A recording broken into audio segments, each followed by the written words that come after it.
سلام بچه ها، چطورین؟ خوش اومدین به ویدیوی جدید من. امروز میخوام یه ویدیو راجع به 5 تا تفاوت بزرگ زندگی بین لندن و نیویورک رو براتون بگم. من حالا بالاخره تو جفت شهرها زندگی کردم، الانم که به لندن سر زدم میتونم یه مقایسه های خوبی با نیویورک داشته باشم و فکر کردم که شاید بد نباشه بهتون تفاوتاشو بگم و در آخر بهتون بگم که مثلا کدوم شهر رو ترجیح میدم خودم برای زندگی.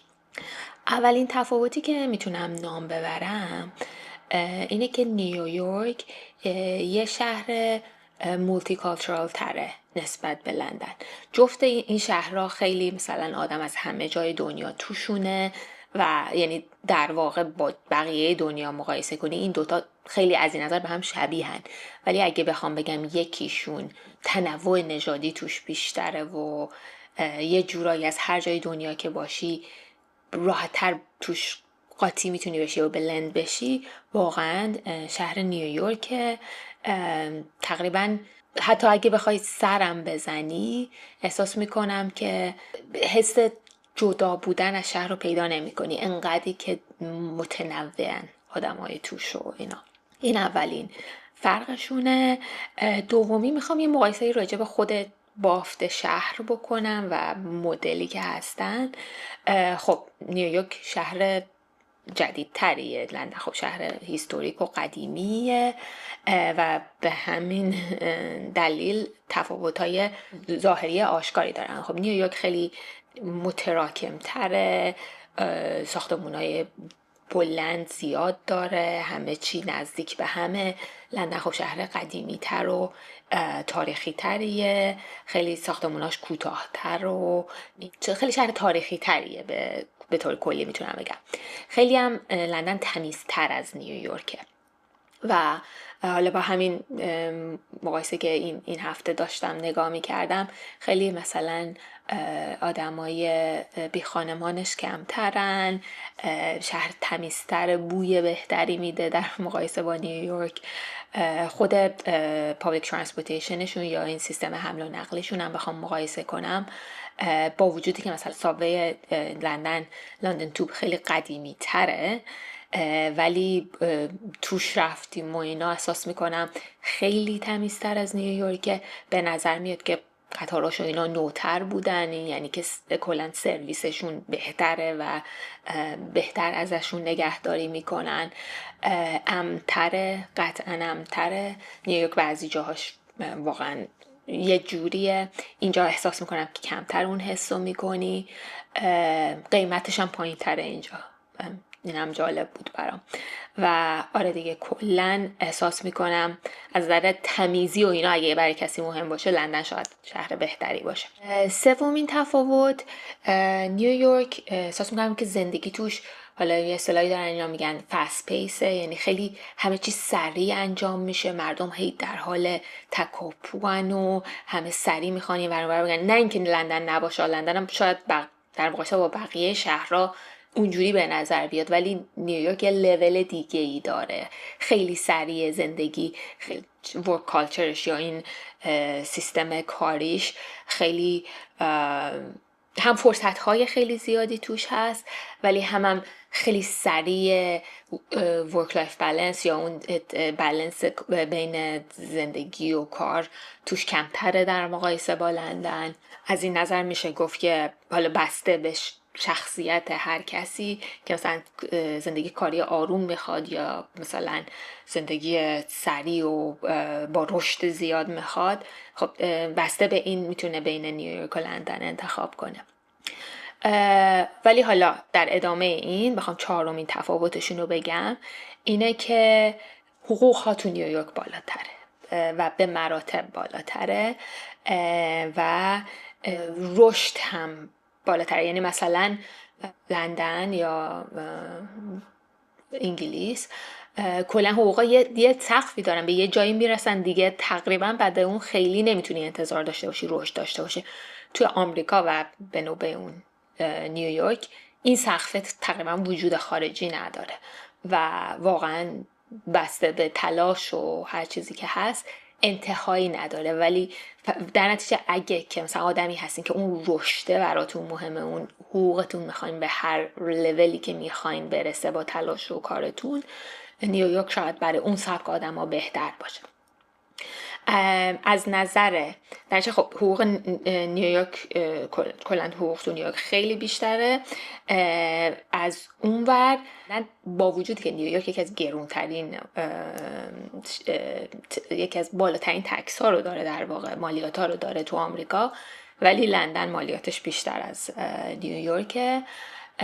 و آره دیگه این یعنی با وجود که حقوقشون پایین تره مالیات هاشون هم بالاتره. نیویورک دقیقا این برعکسه.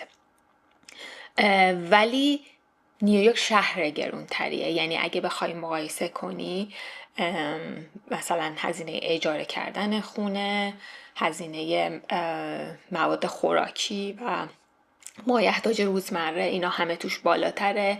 رستوران رفتن نیویورک به مراتب بالاتره، یعنی تقریبا حالا شاید توی جاهایی مثل آسیا قابل مقایسه باشه این رقمایی که توی نیویورک ما دیدیم. ما وقتی حتی مثلا اینجا میریم رستورانی جایی به نظرمون ارزون تره، خیلی ارزون تره نسبت به نیویورک. در نتیجه کلن زندگی گرون تره، توی نیویورک زندگی کردن گرون تره.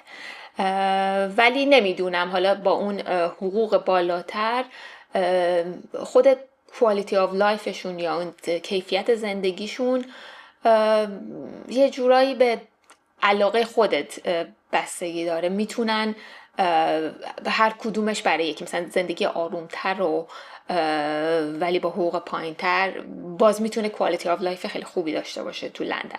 ولی اون بحث هست به سبک شخصیتی، شاید این یکی رو به جای اون یکی انتخاب کنه.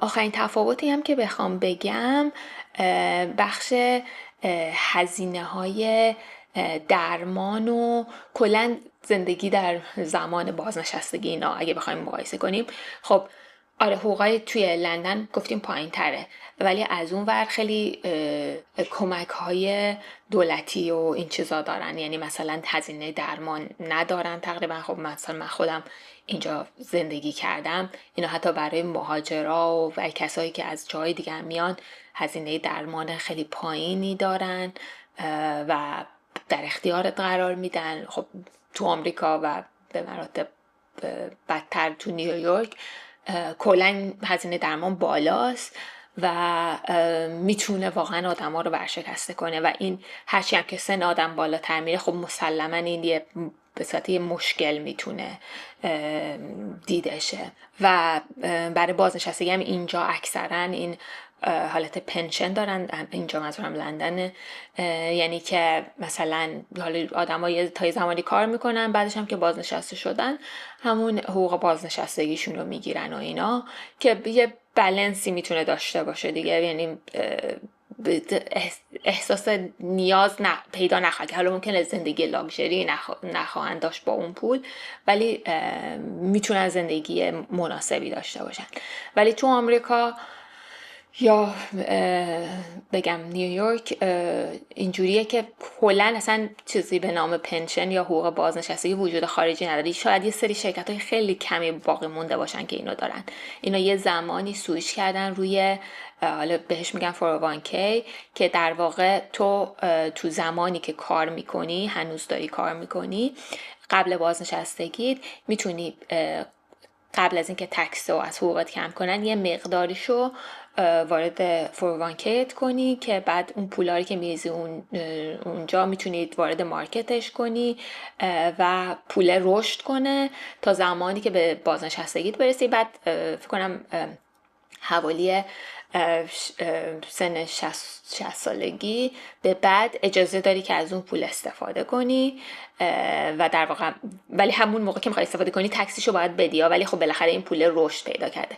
اینا در واقع یه راهیه برای اینکه تو پول بازنشستگی تو دراری و اینا، ولی خب همونجوری که می‌بینی یه ذره ریسکش بالاست دیگه. اولا فرد باید خودش این کار رو بکنه. خیلی آدما ممکنه نکنن، خیلی آدما ممکنه اصلا توجه نکنن تو زمان کاریشون، حقوقاشون اصلا در حدی نباشه که بتونن این کار رو بکنن. در نتیجه ریسک این که تا ابد یه سریا مجبورشن کار کنن اگه که خیلی هوشیار نباشن توی نیویورک و آمریکا چیزتره، ریسکش کلا بالاتره.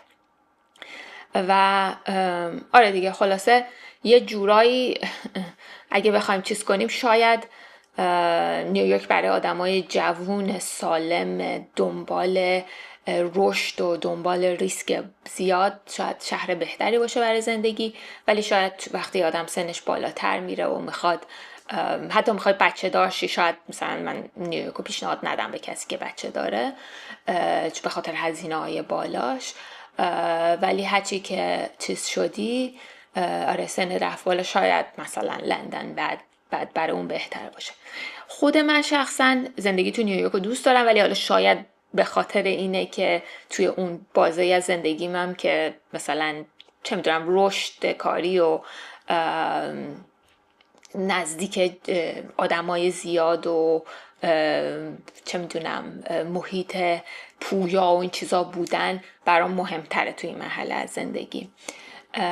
ولی میتونم ببینم خودمو که مثلا توی جایی مثل لندنم زندگی کنم وقتی که بخوام یه ذره زندگی آرومتر بشه و اینا. حالا شما تجربه از این دوتا شهر دارین، یا حتی اگه ندارین با چیزایی که راجبش شنیدین و اینا، کدوم شهر رو دوست دارین برای زندگی؟ با سبک زندگی که دارین کدوم فکر میکنین برای شما بهتره؟ تو کامنت ها برام بنویسین و خوشحال میشم که نظرتون رو بدونم. مرسی که ویدیوامو میبینین و تا ویدیو بعدی باهاتون خداحافظی میکنم.